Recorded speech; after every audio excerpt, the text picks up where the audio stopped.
आज हम jujutsu Kaisen के कुछ ऐसे कैरेक्टर्स के बारे में बात करने वाले हैं जिनका पोटेंशियल बहुत ज्यादा है और नंबर 1 पे जो कैरेक्टर है अगर उसने अपना पोटेंशियल अनलॉक कर लिया तो वो सुकना को भी चुटकियों में हरा सकेगा। तो हम लिस्ट शुरू करें उससे पहले जानते हैं कि आखिर पोटेंशियल होता क्या है।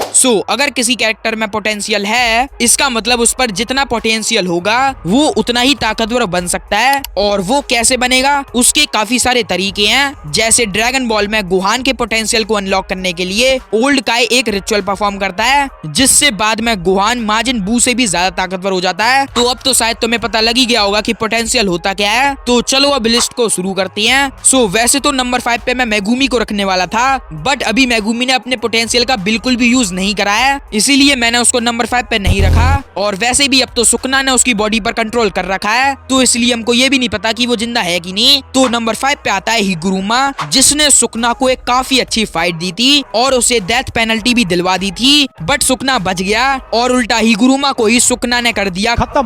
Bye bye ta-ta goodbye गया। लेकिन भाई कुछ भी कहो, हिगुरुमा के पास पोटेंशियल तो बहुत ज्यादा था। उसको सॉर्सरर बने कुछ ही महीने हुए थे और उसके अंदर ही उसने डोमेन एक्सपेंशन जैसी टेक्निक सीख ली थी और हमारे सुकना ने भी उसको प्रेज करा था। और अगर सुकना किसी को प्रेज करता है तो उसका मतलब कि वो कोई मामूली कैरेक्टर नहीं है। अगर हिगुरुमा नहीं मरता तो वो सुकना को भी हरा सकता था। फिर नंबर 4 पर आता है Kit Kat, I mean Satoru Gojo, जिसपे 6 साइज और लिमिटलेस थी, इसीलिए उस पे पोटेंशियल भी बहुत ज्यादा था। और क्या तुमको पता है कि अगर गोजो सुकना को सीरियसली लेता और जुजुत्सु के बारे में और ज्यादा नॉलेज कंज्यूम करता तो वो सुकना को भी डेफिनेटली मार देता। लेकिन गोजो बड़ा बोल रहा था ना।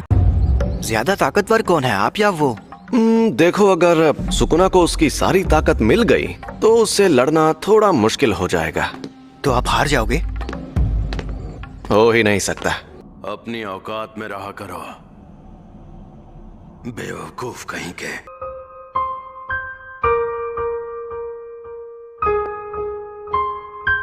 फिर नंबर 3 पे आता है वो बंदा जो कि इस वक्त अनबीटेबल है, दी वन एंड ओनली रयोमन सुकना, जिसने गोजो जो कि इस समय का ही नहीं बल्कि अब तक के सारे सॉर्सरर्स में से सबसे ज्यादा ताकतवर था, उसको तक सुकना ने बीच में से फाड़ दिया।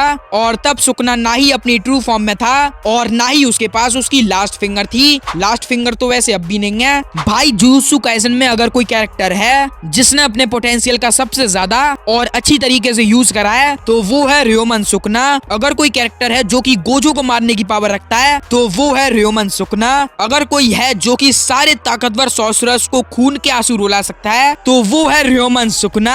तो भाई हमारे सुकना के लिए एक लाइक तो बनता है। फिर नंबर 2 पे आता है यूजी इटादोरी। यूजी एक सॉर्सरर बनने से पहले फिजिकली इतना ज्यादा ताकतवर था कि उसने सिंगल हैंडेडली एक शॉट पुट को 30 मीटर से भी ज्यादा दूर फेंक दिया था, और वो भी विदाउट इवन ट्राइंग। अगर तुम सोच रहे हो कि आखिर यूजी ने ऐसा कैसे करा तो सुनो, कुछ थ्योरीज के हिसाब से यूजी सुकना की लास्ट फिंगर से बनाया, जिसको बनाया यूजी की मम्मी केनजाकू ने। और वो इसीलिए क्योंकि केनजाकू एक ऐसा ह्यूमन बनाना चाहता था जो कि सुकना को भी अपनी बॉडी में हैंडल कर सके। और ये बस थ्योरीज हैं तो इन पर ज्यादा ध्यान मत देना, लेकिन तब भी अगर यूजी अपने पोटेंशियल को अच्छे से यूज करे तो वो सुकना और गोजो से भी ज्यादा ताकतवर बन सकता है। और गोजो ने तो अपने मुंह से ये बात बोली थी कि यूजी आगे जाकर गोजो को भी सरपास कर सकता है। लेकिन यूजी के साथ साथ एक और कैरेक्टर था जिसके लिए हमारे गोजो ने सेम ये बात बोली थी, और वो है number 1 in this list, Yuta Okkotsu. देखो, यूटा के पास गोजो से भी ज्यादा कर्स एनर्जी है, लेकिन यूटा उसे गोजो जितनी अच्छी तरीके से यूज नहीं कर सकता। इसीलिए अगर गोजो और कभी यूटा की फाइट होती तो गोजो की कर्स एनर्जी यूटा की कर्स एनर्जी से पहले खत्म नहीं होती। लेकिन अगर यूटा बहुत ज्यादा ट्रेनिंग करे और अपनी कर्स एनर्जी, अपनी स्ट्रेंथ और अपनी कॉपी टेक्निक को अच्छे से यूज करना सीख ले